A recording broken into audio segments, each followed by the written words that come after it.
Happy birthday, asawa. Yung asawa kong palagi kong kaaway. Happy birthday. Happy na birthday pa.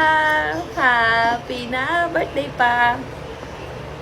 Ito ay para kay Kitty kasi ito lang yung kinakain ni Kitty. Ang ate yung Kitty, no? Ito yung plain. Si Bunso nagluto nito, guys. Ayan, no? Ang galing na ni Bunso magluto. Si Bunso ay 12 years old pa lang. Pero, tingnan mo naman. Sobrang crispy niya. At saka, masarap talaga siya. Siyempre, 5 years old pa lang si Bunso ay tinuturuan ko na siyang magluto. Kaya ngayon, 12 years old na siya. As in, the best. Napakagaling niya na magluto. Ayan na nga, guys, oh. Kawawa naman yung aking alagang aso. Wala nang natira. Pero may parating pa akong darating yung aking mga mababait na empleyado.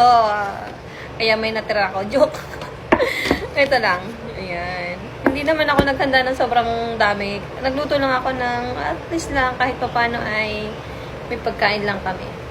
Kasi hindi naman umuwi yung aking anak na panganay. Kaya ayoko magluto ng madami kasi matakaw talaga yun, guys.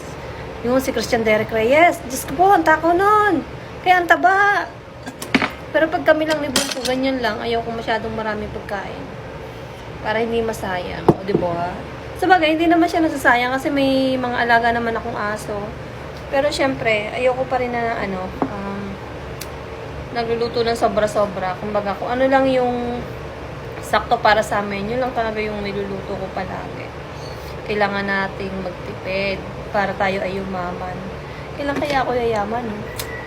Pero okay na yun. Ang mahalaga, kumakain pa rin ako kahit hindi ako mayaman.